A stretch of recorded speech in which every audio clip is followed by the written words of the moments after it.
Excuse me. I am totally confuse में कातना ले पढ़ल बाड़ू? चौथा तक। ओकरा बाद काहे न गइलू? गर्मी के छुट्टी हो गई। ओकरा बाद फिर बारिश आ गई। अब ओकरा बाद जाड़ा के छुट्टी हो गई। फिर ओकरा बाद फिर फगुन आ गई।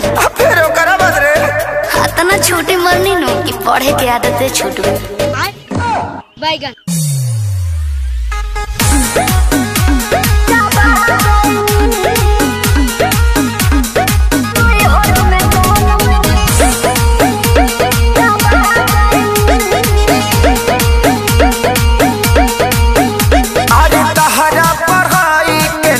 कोनो जोड़ हो बोले लू तो इंग्लिश के तूर दे लू गोड़ हो। मैं तो बताई मैं नहीं हूँ वाईफाई।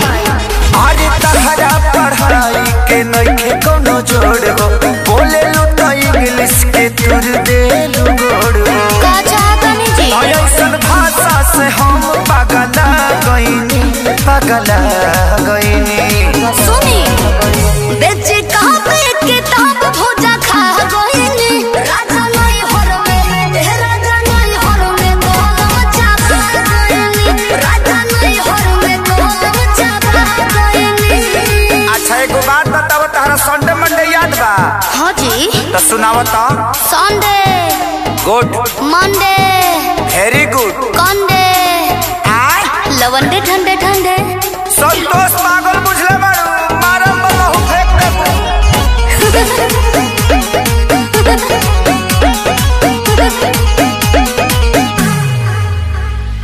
अनपढ़ के तू ताला कहलू एजेंसी रह तू पढ़ल होई ते आशा में वैकेंसी।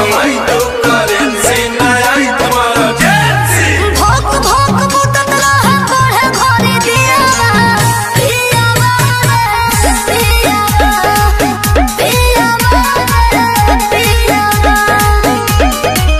तो गलती भइल तो से शादी करके का कोइनी ई का कोइनी। बेच कापे किताब भोजा खा गईनी। राजा नहीं हर में राजा नहीं हर में गोलम चापा गईनी। राजा नहीं हर में गोलम चापा गईनी। बाप रे बाप, लागत कि अब हम डिप्रेशन में चल जाए। ठीक बा अकेले जाई? हाँ जाते न तो जाके देखी। हाँ। बढ़िया जगह होई नु। हाँ।